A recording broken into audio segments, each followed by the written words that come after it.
Queridos hermanos y hermanas, un feliz viernes de la octava de Pascua en el Señor Jesucristo. Hoy tomamos el Evangelio San Juan capítulo 21, versículos 1 al 14. En especial vamos a tocar el versículo 7, primeros fragmentos, 7 al C. 7C, versículo 7 del capítulo 21, versículo 7C. Mire cómo dice este versículo en español, para que lo tengamos en cuenta y usted se va a dar cuenta de la profundidad de la diferencia en griego. San Juan escribe en griego, pero un griego más bello, más poético, más hermoso todavía. Miremos entonces cómo dice, para que tengamos en cuenta la gran diferencia y sobre todo lo que nos pide el Señor Jesús aquí en este versículo. Bellísimo. Muy bien. Dice así de la siguiente forma. Dice pues aquel discípulo a quien amaba Jesús a Pedro: es el Señor. Palabra del Señor, gloria a ti, Señor Jesús. Acordémonos, 7C, bellísimo. Mire cómo dice en griego para que tengamos en cuenta la grandeza, la hermosura de este texto. Legen hoy ou matetais eikeinos. Y hablándoles y refiriéndoles a los discípulos que él había enseñado, y viéndoles, enseñándoles, hablándoles a los discípulos que él había enseñado, ou egapa o Jesús, y dentro de ellos el discípulo que más amaba, o Jesús, el Señor Jesús, sun Petro ou Kyrios estuin, fue el único, dice aquí, fue el único capaz de diferenciar la presencia de Jesús, y se lo comunicó a Pedro. Fue el único, por causa de ese amor, que fue capaz de reconocer a Jesús y se lo comunicó a Pedro y dijo: aquí está el Señor. Así lo dice literal en griego. Fue el único capaz de reconocer la presencia de Jesús y se lo comunicó a Pedro diciéndole: Pedro, aquí está el Señor. Kyrios estin, o sea, aquí está el Señor. Mire ese texto tan hermoso, tan bello, tan diciente.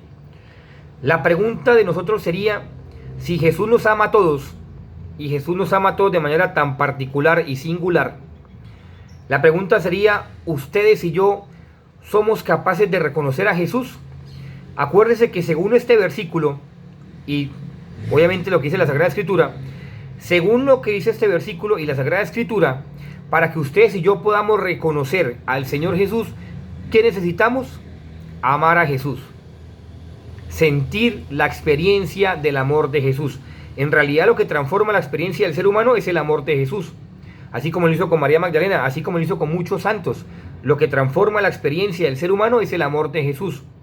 Y la pregunta sería: ¿ustedes y yo hemos sentido la experiencia del amor de Jesús? Porque para sentir la experiencia del amor de Jesús, ustedes y yo tenemos que abrirnos a la experiencia del amor de Jesús. Tenemos que encontrarnos con Jesús. Y así, para poder ser como San Juan, el discípulo amado, y reconocer a Jesús, a el Señor. Primero que todo, reconocer que es el Señor. Y segundo, que al mismo tiempo que es el Señor, reconocer que Él nos ama. Así también para que nosotros también lo podamos amar a Él. Porque dice también San Juan, en una de las cartas: Él nos amó primero. Y sí, Él nos amó primero, claro que sí. Pero entonces, ¿ustedes y yo amamos a Jesús como Él nos ama? ¿Ustedes y yo seguimos a Jesús como Él nos exige que le sigamos? Pero antes de eso, ¿hemos experimentado el amor de Jesús? ¿Lo hemos experimentado en nuestras vidas? Si nosotros experimentáramos el amor de Jesús en nuestra vida sería diferente. Y por eso creo que ante esta pregunta que estoy formulando, si usted dice que sí, creo que, y yo también diría que sí, seríamos unos grandes mentirosos, porque a uno, al experimentar el amor de Jesús, la vida de uno sería diferente, sería distinta, sería una vida de total entrega al amor de Dios, de una total entrega a la voluntad de Dios, una total entrega a la voluntad de Dios. Mire, la Virgencita María, agarramos de su manito, que nos cubra con su manto maternal de amor. Ella sí amó a Dios como Él se lo merece. Y ella sí se entregó totalmente, absolutamente a la voluntad de Dios. La cumplió perfectamente, ella sí, porque ama perfectamente a Dios, lo ama perfectamente a Dios. y nosotros con un amor tan imperfecto, egoísta, porque nosotros somos egoístas, porque nosotros siempre buscamos nuestra mejor posición, porque nosotros siempre buscamos nuestros propios intereses, mas no los intereses de Jesús. Y si usted mira todo este contexto bíblico en que estamos hablando el día de hoy, está hablando de que Jesús se aparece, les tiene en unas brasas en el puerto, comen el pescado que ellos mismos han pescado. Y si usted va un poco más a fondo el texto de San Juan, cuando dicen 153 pescados, no solamente se está refiriendo a la cantidad, se está refiriendo a la acción mesiánica de Jesús. Tenga en cuenta eso, a la acción mesiánica de Jesús. Y se lo voy a explicar un poco más a fondo sin meterme tanto a profundidad en este texto, porque me interesa más esta primera parte, que quede un poco más claro. Mire cómo dice, es que una cosa impresionante. Mire, o sea, nada más mire cómo dice. Dice que ellos empezaron a pescar, sacaron los peces, ¿verdad?, sobre las brasas, y se rompió la red, tanto de la cantidad de pescados. Y dice, ¿y cuántos peces tenían? 153 peces, ¿verdad? 153 peces.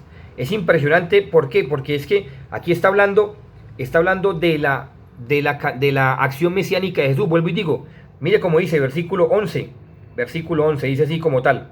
Dice, mire cómo dice en griego, es una cosa impresionante. Dice, Ekaton, pen, to, kauntan, trion, kai, posouton, ousonton, ou, esgiste, ton, dicon, toon. Palabra del Señor, gloria a ti, Señor Jesús. Está diciendo la acción mesiánica de Jesús. Él empieza a leer 153, lo leemos nosotros, pero dice 153, o sea, 153. 153. 1, la unidad en Dios. 5, las llagas del Señor Jesucristo. Y 3, los poderes de Cristo. Los 3 poderes de Cristo conferidos a su iglesia. Dirige, santifica y enseña. Enseña, dirige y santifica. Podría ser así de esa misma forma. Pero son los 3 poderes de Cristo, ¿verdad? Entonces, 1, la unidad en Dios, indivisible. 5, las 5 llagas de Cristo por las cuales Él murió por cada uno de nosotros. Y 3, los poderes de Cristo, enseña, dirige y santifica. Ahí está refiriéndose a la acción mesiánica de Jesús. Cuando usted estudia Sagrada Escritura, estudia más que todo dogmática, se va a dar cuenta que el dogma cristológico por excelencia está aquí, en San Juan. ¿Por qué? Porque está confiriendo la acción mesiánica de Jesús a Pedro. La está confiriendo la acción mesiánica de Jesús a Pedro, y por eso cuando usted en los apócrifos dice, Pedro, cubo vadis, ¿a dónde vas? Tienes que morir nuevamente, yo tengo que morir en ti nuevamente, en Roma. Muy bien, no me interesa meterme tanto en ese tema por el momento, eso ya es tema de otro espacio, pero sí me interesa este versículo. Vuelvo y digo, el único que fue capaz de reconocer a Jesús fue el discípulo a quien Jesús amaba, a quien amaba también Jesús.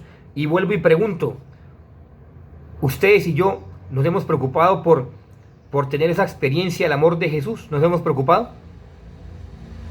Yo creo que no. Creía que seríamos unos mentirosos.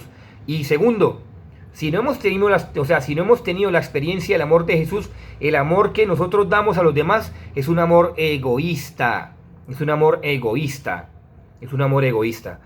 Téngaselo grabado en su mente. Es un amor egoísta, porque no es un amor transparente, no es un amor idóneo, no es un amor diáfano.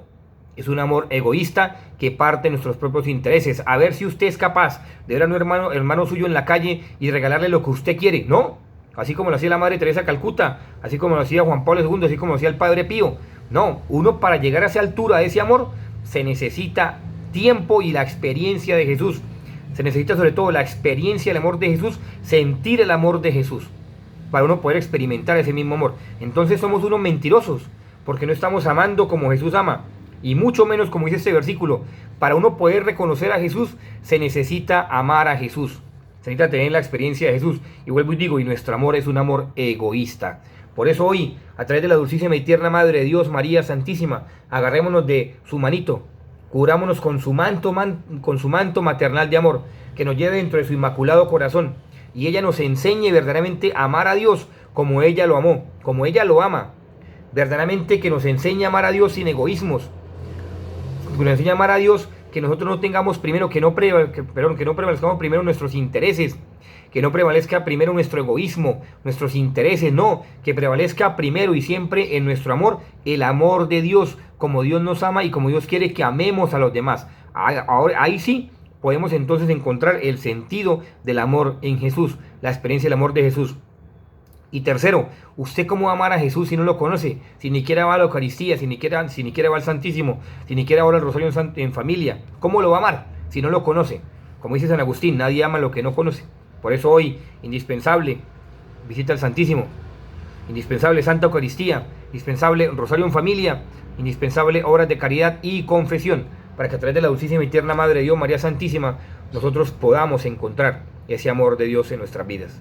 Podamos experimentar el amor de Dios en nuestras vidas, que es un amor que transforma, que libera, que sana y que al mismo tiempo nos permite amar a los demás sin egoísmo, nos permite amar a los demás sin colocar nuestras propias intenciones, sin ver nuestra propia necesidad, sino la necesidad del otro. Que esté muy bien. Feliz día para cada uno de ustedes.